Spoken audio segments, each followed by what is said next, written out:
Welcome to CE Training from Normie. Today is February 28th, 2023. I did get the date right, so I'm off to a good start here. Welcome, everybody. I want to welcome everybody that's here on all the different platforms that we are broadcasting on tonight. There's actually a list if you want me to read them off, but we're on YouTube Live, Facebook Live, Twitter, Twitch, Normie.tv, IndoorAirQuality.tv, DLive, a whole host of other platforms. So we're out there. If you really want to find us, you can always go to normie.org, and up in the menu, there is a link for Normie TV, and it'll tell you all the different places we're at, including the schedule of any kind of special programming. So welcome, everybody, and thank you all for being here. Tim, quick hello. How you doing? Good. Good evening, everybody. Glad you could make it tonight. Thank you. Well, you know what? I think we're going to get started with our interview. We have talked about this quite a bit in our pre-session with our Normie members in our Zoom room. We did talk about Sarah Mack, who we are doing the interview with tonight from Enthalpy Analytical, which used to be Prism Labs. And we've had a lot of questions about VOC and MVOC testing recently, which is one of the reasons that we've done this. And I've talked with Sarah many times over the years. I've been using them probably about 10 years now. If it's that long, it seems like it has been. And you know, they're a great company to work with, and I think you'll enjoy this interview. So we're going to get started. We'll take some questions and stuff afterwards. If you're on any of the other platforms, we are not monitoring the chat tonight in all those different platforms. We're only monitoring it in our Zoom room here, but you can always reach us at support@normie.org. And if we don't get back to you tonight, we will obviously in the very near future.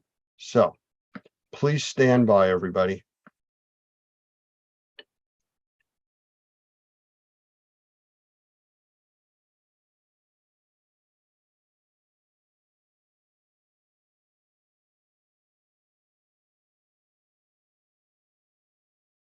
I want to welcome today's guest, Sarah Mack from Enthalpy Labs. So many of you know the lab. It used to be known as Prism Labs, and now it's Enthalpy, and she's the Director of Business Development. So Sarah, welcome.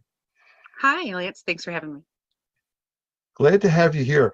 You know, we talk about indoor air quality in almost all of our classes. Everything we do is really solution-based based on indoor air quality. And one of the main components of that has to do with VOCs. And that's where we look to you people for help. I know in the past I've done some VOC testing where from other labs and other resources, I've gotten reports back that I keep looking for my chemistry degree, and I can't seem to find it. You know, Some of them. to understand some of these labs, where I've actually had to tell people, especially in large commercial facilities, here's your report. Please take it to the people that work for you, and you figure out if it belongs here. You know, it's just too complicated. So one of the reasons that we talk about you guys is just the ease of how your laboratory produces the material that we're able to read and understand, and the customer understands it too. So we're going to get to all of that, but I want to know right now the name change, because everybody that calls me still talks about, can I have the number for Prism Labs and stuff? I know you've changed it. What's the story? Sure, certainly. So yeah, a few years back in 2017, we actually were acquired by a company called Montrose Environmental Group.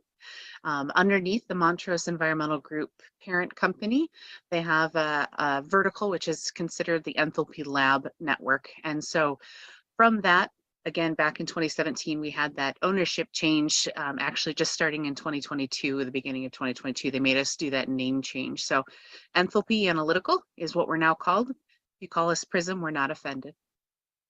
Well, that's a good thing, because it just kind of seems what everybody's been doing for years. I know I've been working with you guys for a very long time, and name changes are always difficult. So matter of fact, if you didn't know, we changed our name too. Normie was the National Organization of Remediators and Mold Inspectors. We've kept Normie, but the new name is actually the National Organization of Remediators and Microbial Inspectors. Gotcha. Much wider umbrella, which is really why indoor air quality and the VOC component go together so well. So if we're looking at VOCs and avoiding all the other types of sampling that our members do and the public, you know, kind of expects, what type of VOCs are really what you guys can handle for us? Sure. So VOCs is a very, very wide range of chemical compounds. And typically, what that indicates is that it's actually at a gaseous state at normal operating temperatures. There are some that are considered very volatile. There are some that are considered semi-volatile. And so sometimes those can get confused.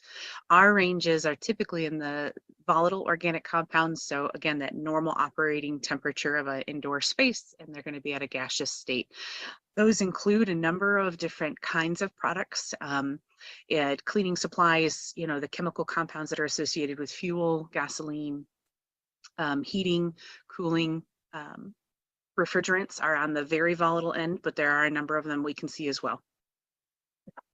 Well, I know that when we do our testing, we often look for on the clearance side or the post-remediation verification, VOCs that are associated with the chemistries that are used during the process. We really try to avoid, a remediation process that causes more problems for the occupants than the actual mold or microbial issues that were there. So that's where your stuff comes in. But there's also a component of what you test for MVOCs, which is different than VOCs, right? In a way, yes, they are slightly different. So VOCs, or mold VOCs, are considered a volatile organic. The mold portion of it is strictly an indication as to its relationship with mold. Now, we have about 21 target VOCs that we use for our mold VOC total. Those chemicals have been found in literature pieces and publications in the past. They're ones that we can see with our equipment, and they're ones that could be indicative of an odor that might be present. The mold VOCs are slightly different, of course, than the spores and some of the other things you might test for with mold, but they're only emitted as mold is actively growing. And so those are what we look for, again, those 21 markers. There is some crossover with other products in the home that might have some mold VOC chemicals, because again, they're standard VOCs. It's just which one are those active growing molds actually producing. So there is some crossover, say, with paint. So if there was a lot of recent painting, we might have an elevation, and what we would show is an elevated mold VOC, but then we start going through that series of questions. That is the difficulties. We're not looking at the actual particulate itself, but we're assuming based on the chemistry, what we're seeing, what is actually present. Because I've done some assessments myself where I've been in environments that are immaculate, how clean they are. But when you're dealing with the occupants, you can see that they're suffering from something. And I've been surprised a few times where the MVOCs are almost off the scale, almost 4,000, which is extremely high on your scale rating for MVOCs. Especially when I'm not finding anything, spore-wise, the spore traps are coming back clean. There's very little growth, if anything, but the VOC levels are really elevated. Yeah, so our scale for the mold VOC, I think you got a little bit crisscross there with the TVOCs, but typically starting at 8 nanogram per liter is what would be an outdoor average for mold VOCs. Anything up and above that 8 is where we would start to look to see any active mold presence in that space. Now that could be super small, like just an excess of overwatered plants, or it could be something a bit bigger where we do have something that's hidden behind the wall. Now, spores are much larger in terms of size, so those don't make it through the wall necessarily as quickly as what those volatile organics would. But then too, again, we have to take that with a grain of salt in looking at the chemistry, because if the compounds are associated primarily with paint, or we do know that there was some recent construction that had happened there, it may be that it is related to something different than a specific mold growth. So they aren't a catch-all, and they're definitely not the one-stop shop in terms of mold detection. So but they're a complement. So if I said that I was just testing you to see if you were paying attention with reversing those scales, you probably wouldn't believe me. Actually, what happened was I was looking at some reports from earlier today, and I had one that the regular VOCs, the number was gigantic. And, that's what's sticking out in my head. And you are absolutely correct. It is a different scale. But again, still elevated mold VOCs when I'm still not picking up particulates or any other signs of mold, either because of the cleaning they did or just it's a different problem. Could be. So from your perspective, the indoor air quality arena or space, as we call it, how do you see the VOCs really fitting in from your side of it, not from ours? We understand our side. Sure. So the way I like to think about the indoor air environment is we know that there are a number of different things that are associated with that. We have the particulates, we have molds, we have the VOC, we have some things as simple as temperature and humidity. But a large majority, when you look at the chemical makeup of the indoor air with the particulate in a general type scan, not just specifically for mold, but just particulates in general and what's present in terms of a dust characterization, I liken that between the VOCs and the dust, you're looking at 80% of what would be present in an indoor air space that could be of concern causing symptoms. And so it is a major component, certainly for the indoor air environment. There are some things that we can kind of test out. I know we've talked a little bit about some of the instant read meters or monitors that can be used, but in terms of VOCs, TVOC is on a lot of those monitors for a reason. You know, it's interesting the way that you bring that up, because we get a lot of questions because we have a monitoring program under Normie Pro Monitoring where we monitor in real time, and VOCs is part of that. However, that is a screening system. We are screening the environment. You know, we're watching what's happening. We're looking for anomalies. We're not identifying what the problem or the VOC is. That's what you guys do. That is right. There are some limitations, certainly, in some of those instant or real-time read instrumentations that are out there and available. They're certainly helpful for what I call habit identification. So when we see on Wednesday nights, the building always gets cleaned, we see those VOCs go up. That's going to be that habit or that repeating event, essentially, and that can happen in indoor environments in terms of homes as well. There's a number of research studies out there that TVOC monitors are increased in terms of the totals, say when you're cooking, when you get home at the end of the night, when you're taking your shower in the morning. So you start to see some habits and forming that gives you some indication of quite possibly correlation on what's happening in the space that might be causing that. But then two, sometimes you don't know, and maybe you just have a total overall high VOC level. That may happen in cases where you have a brand new home, or a significant remodel where you just have a total high VOC and you can't pinpoint specifically to any one activity or even series of activities. That's where the testing through the laboratory is going to be much more helpful. Knowing that you have a high total VOC and then starting to work through and identify what those sources are within it, or what the chemicals are within that are making up that total. That's exactly how we put this out there in our trainings to our membership, that a lot of the testing is done is really on the screening side. And once you've screened and identified an anomaly or problem, something that's outside the norm, then there's more detailed investigative work that can be done, and you use more sophisticated tools. And that really is their understanding in this industry of how we go about approaching it. So yeah, I'm glad that you did bring that up, and it's important to understand the difference between the screening and testing, which is the language that we use. We've screened, now we need to test. Oh, very good. Specialty type of reports, I think, is something else that you guys are pretty good with. If somebody needs something very specific, you can help them. Certainly. So our laboratory here in Mount Pleasant, Michigan, we specialize in VOC detection. And so because of that, we've really honed in on a number of different reports and types of reports that we can issue in comparison to some of the other laboratories where you were kind of indicating you get chemical by chemical, difficult reports to read. We've specialized some of ours. So with the total VOC, we do have a summary or survey style report where you get that total VOC, and then it breaks it down into types of products that are used, and then some individual compounds. But outside of our standard just VOC check, I'm wondering about it, we've also developed a number of other tests that are helpful that test for VOCs applicable to maybe tobacco smoke use. We have some for fire or a partial fire, like a structure fire, smoke damage. So if you had something that started in the kitchen maybe, and you've got smells that are happening up in the master bedroom, doing this test would help to identify and justify essentially that we have those chemical compounds present that were from that fire event across the house. Additionally, we have testing available now for spray polyurethane foam.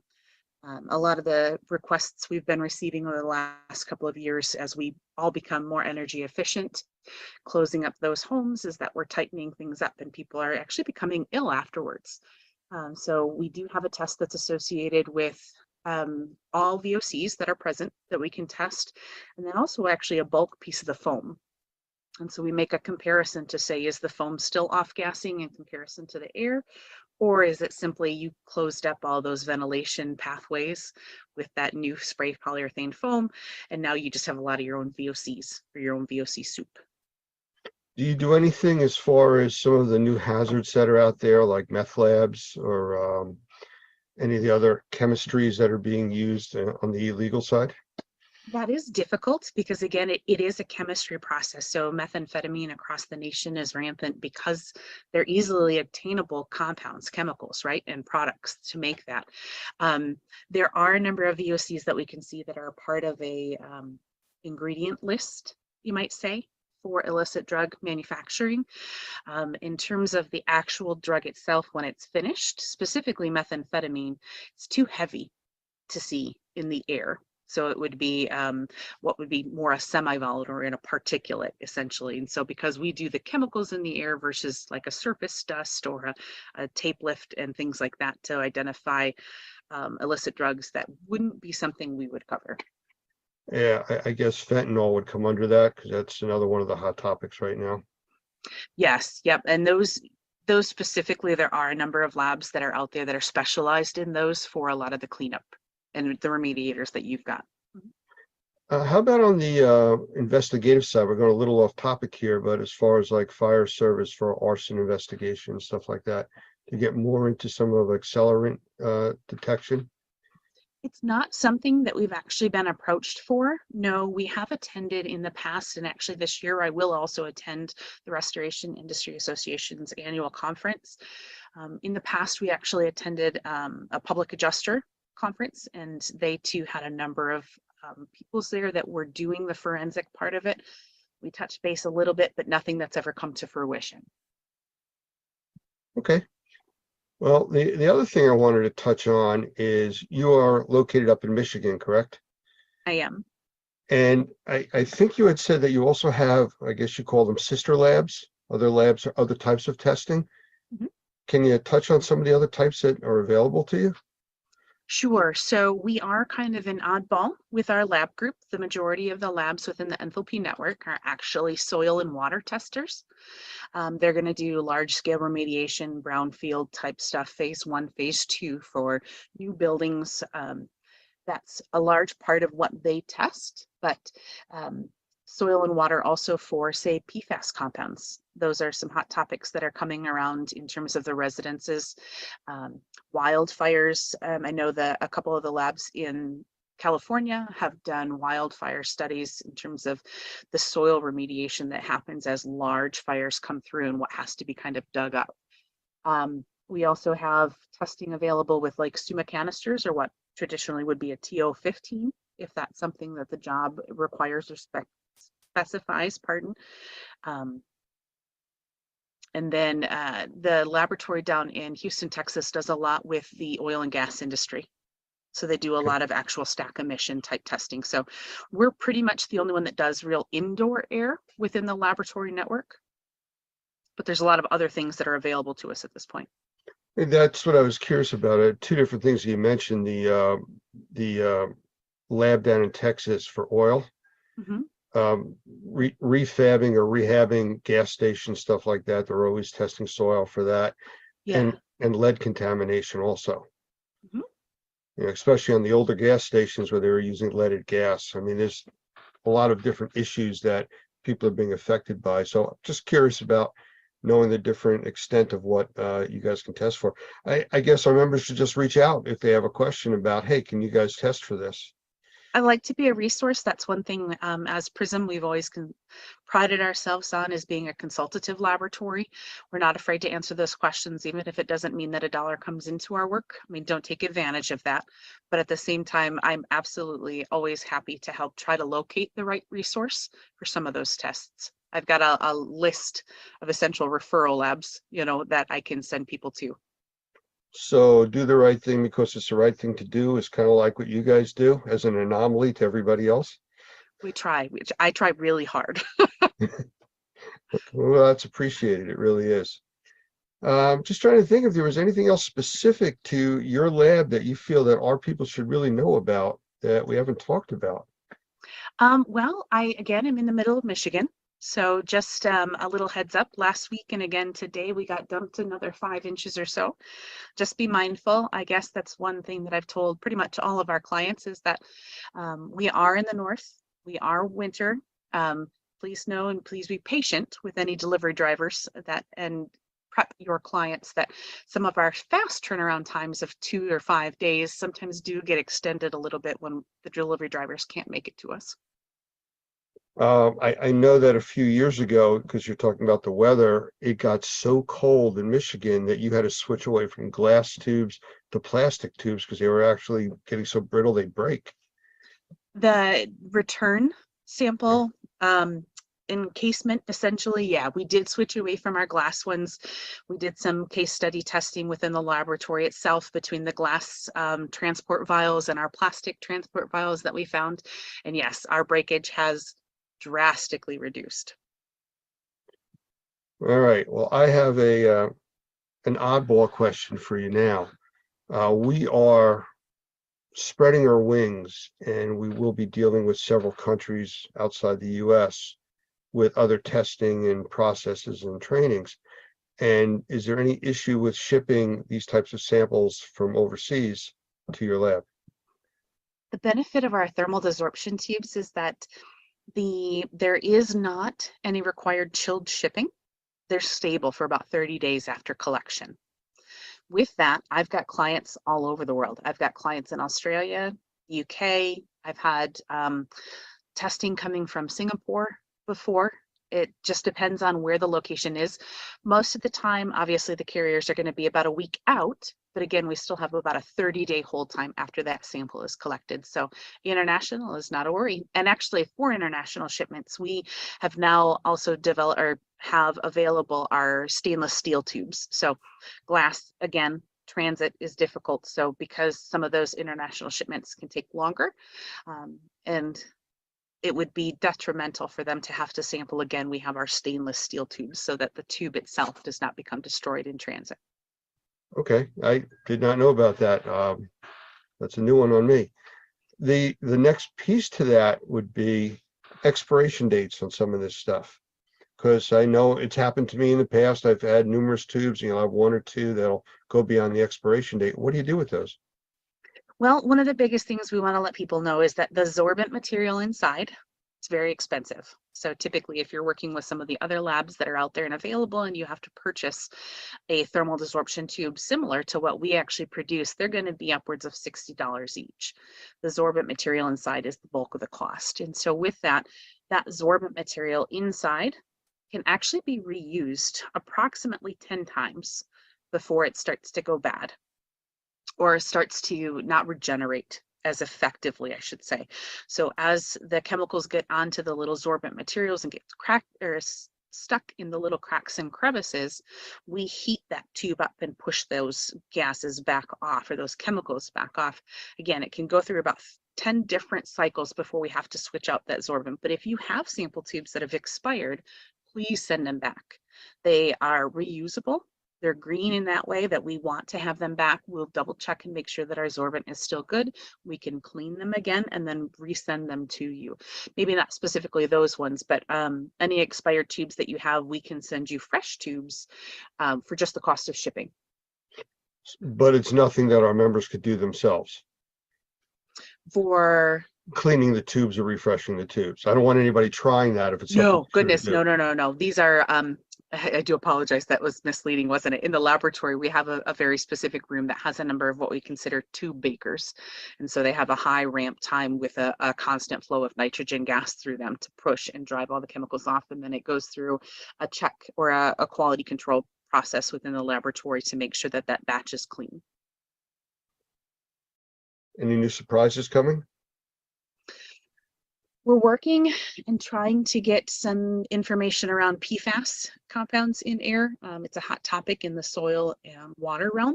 Could you And just so- go into a little more detail what that is exactly? PFAS, yeah, I mean, yeah, if you're not familiar with it. So per and polyfluoroalkyl substances, these are the compounds that are associated with stain resistance, water repellency, Teflon pans. They're also in a number of fast food materials packaging, that has almost plastic-like surface so that it doesn't become drenched or oil stained, essentially. And what they have found is that these chemical compounds are in mass quantities pretty much everywhere. At this point, they are actually in the air and in the rainwater as well. But that they do bioaccumulate. That's the largest part of the risk, essentially, is that even little bits of exposures that we get throughout our lives as we drink the water. Again, Michigan was terrible about that. We had the Flint water crisis. Now we have PFAS everywhere with a number of locations. But those chemical compounds will build up in your body and can develop adverse side effects. They do anticipate that it's carcinogenic. The number of compounds are carcinogenic. And then it's also known at this point that there are a number of birth defects that can happen through those exposures and having excess levels within your body. Well, that's not done as VOC testing. That would be actual collection of soil and then sent to the lab or one of your sister labs. Right now we're doing it in soil and water. But it is something that the EPA has developed a method for large stacks or people manufacturing PFAS compounds, similar to vapor intrusion. So as you get those gas tanks, right, they leak into the ground, and we have the water table that leaks up the vapor into the soil that comes into the inside of our houses. Similarly, vapor intrusion testing for PFAS is coming down the pike. And so that's kind of what we're developing and working on right now. Yeah, I know a lot of our members, they also do water testing, drinking water, things like that. So I don't know if that would fall into this category of what your labs would be able to test for. Yep, we actually have 2 labs that specialize. They have a high performance liquid chromatography, HPLC, that performs PFAS compounds, one of which is DoD certified. The other one is almost DoD certified, so Department of Defense. And then we're certified in a number of states for water and soil. So yeah, if you've got questions on it, or if that's something that you need in your area, I can connect you with the right people. Very good, very appreciative. Well, I appreciate you spending some time here with us. I know it's cold up there, and it's like, come on, spring. We really want to get outside and deal with some other issues. I know that you guys have had a lot of snow, and you did mention before about transportation and shipping is impacted, and we see that all over the country. We have people today traveling that weren't able to because their flights were canceled. So yeah, it's unfortunate. So if you are watching this, please take that into account. Don't overpromise and underdeliver. Don't fall into that category. If that's anything, COVID taught us with lack of employees for the carriers too, right? That's something we've all been battling, regardless of weather across the country. It just so happens that this last week we've had another whirlwind of winter.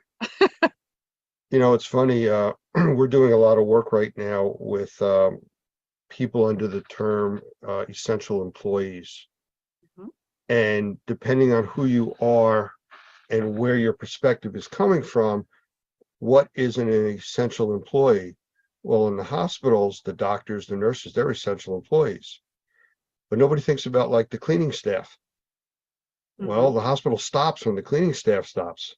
So, it's having to revisit all of these different occupations now, and the importance is not so much by the skill of what they do, but of what happens when they don't do what they do.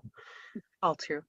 So yeah, just something else that affects, again, shipping, transportation, stuff like that. Mhm. Sarah, it's been a pleasure.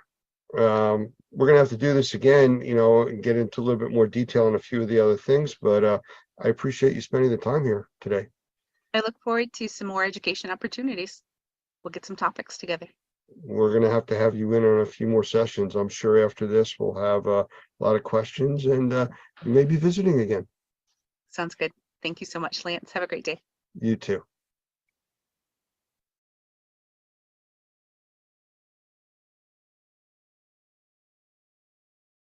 Well, hopefully you were all able to watch that. She is a wealth of knowledge. The indoor air quality arena, it needs this VOC component so badly, and she is definitely a resource.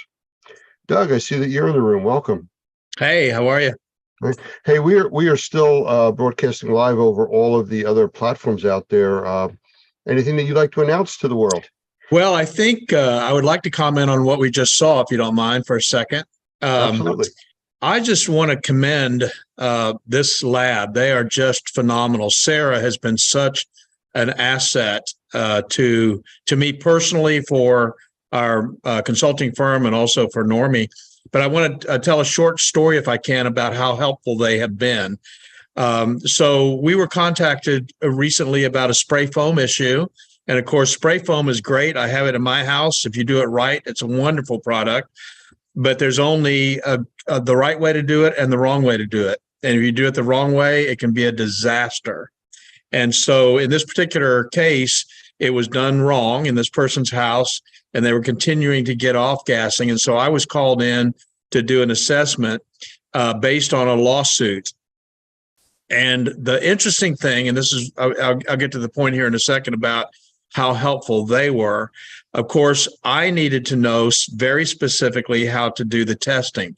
So I called Sarah. She gave me the testing protocol, and I did exactly what she wanted me to do.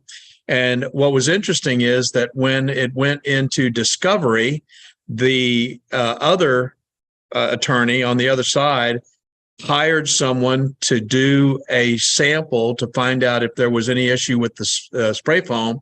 And that assessor used exactly the same lab, Sarah's lab. He found no problems with the foam, and I found all kinds of problems with the foam based on the report from PISM. So when my attorney was asking me about this, because he was going to depose the other attorney, he said, how can that be that you found all of this stuff and the other assessor found nothing wrong with the spray foam? And I told him, I said, well, the problem is that I suspect that he did not ask the lab to give the specific protocol so that they would do the right kind of testing to find out what was wrong with the foam, what the chemical was that could only be identified if you actually asked the lab to look for it. Sure enough, he hadn't. So the reason nothing showed up on his was because he didn't take the time to ask Sarah and find out exactly what the protocol should be used to find the specific problems in the spray foam. So I'm just saying they are so fantastic in terms of dealing with you. And one other quick story, quicker than that one, I did a 60,000 square foot hospital, needed 32, we were doing 32 VOC samples. I gave them my credit card, gave my credit card to the lab. They sent me 32 low volume pumps with all the testing material. I did all the tests, sent the pumps back to the lab, and they didn't charge me anything except for the cost of the samples. So they're incredibly helpful. You just have to reach out to them and ask. And that's what I got from talking with Sarah over the years, that anything we've ever asked for, requested, they've done everything within their power to do it, and even to accommodate our Normie members with special options and stuff. Yeah. It's amazing what people will do for you if you really don't know and you ask. And they are extremely helpful. Yeah, they are very, very helpful. Tim, were you able to come up with a list of upcoming classes? We had mentioned that earlier. We wanted to put it out there while we were still live with everybody. Yeah, I was just looking at the schedule here at Best Training School, and obviously we have a class going on right now in Sunrise, our CMA CMR class, as well as the CEFL 01. But we have in the first full week in March 7th through the 8th, the NCRSI class, the Sensitized Individuals, Remediation for Sensitized Individuals. That class is at Sunrise. It's on the schedule at Best Training School. So that is a great class. It's an advanced class. But Michael Pinto and Doug Hoffman are teaching that class, and it is phenomenal information. And, you know, as we've said, we get many phone calls at Normie, and a lot of those phone calls come in are from people who are sensitized individuals, and they call us. They're looking for people who can handle that. And they know that there's a difference between standard remediation and remediation for sensitized individuals, because people who are sensitized have done their research because they know they have issues that a lot of other people don't have. So that is a really important class if you really want to step up your business. We do have another CMA CMR class in Tampa coming up in March, the next week, the next week after the NCRSI class. That's the 14th through the 16th in the Tampa St. Pete area. And then the following week, the 21st to the 23rd, another CMA CMR class in Spanish in Sunrise. So all of those classes in the next month. Look at your schedule at besttrainingschool.com and get signed up. We have one that's coming up that's not listed at Best Training School because we don't charge for the class, and that's the OSHA frontline training, 3-hour training class on risk, reservoirs, germs, how germs move through environments, and cleaning processes. That's a fantastic class. We've got some great information that we give out. That's a free class, and that's actually happening on that. Is it Thursday, Tim? I think Thursday following the NCRSI class here in Sunrise. Right. Is that the 9th? Yes, the 9th. Yeah, Thursday the 9th. That's it. And that class is absolutely free. So we're going to get some information out on it. No reason to sign up for it. Just show up or call in advance. You can call in advance. Let us know that you're going to be here. But that's a fantastic class. We've gotten some great response from the people who have taken that class. All right, very good.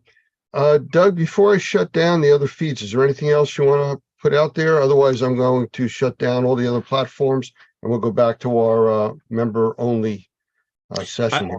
I do want to welcome our new members from the UK, uk.normie.org. I don't know if you had a chance to mention that at the beginning of the training tonight, but we had a fistful of brand new members today come into our class, our CMA CMR class, from New Zealand, from Ireland, from Great Britain, from South Africa.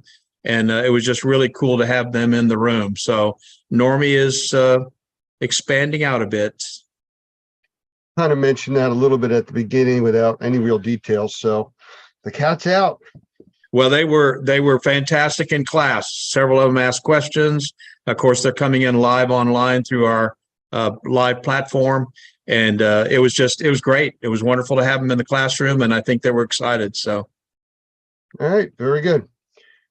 All right. Well, what I am going to do is I want to thank everybody that's on these other platforms tonight. And we're talking about YouTube, Facebook Live, Twitter, the Twitch network, Normie.tv, and all the other places. If you really want to know where we're showing up, just go to normie.org and you'll see a tab on the menu bar up top, Normie TV. When you click that, you'll see the live player for a 24/7 broadcasting and a list of all the platforms that we show up on, and the schedule as to when we're broadcasting special things. So I want to thank you all for spending time with us. Normie members, hang in there. We're going to return to the Zoom room and continue our actual Normie meeting. And everybody else, thank you very much. And within a moment or two, our regular 24/7 broadcasting will be going. So if you're on those other platforms, stand by, everybody. Talk amongst yourselves, guys. I'll be switching everybody over here.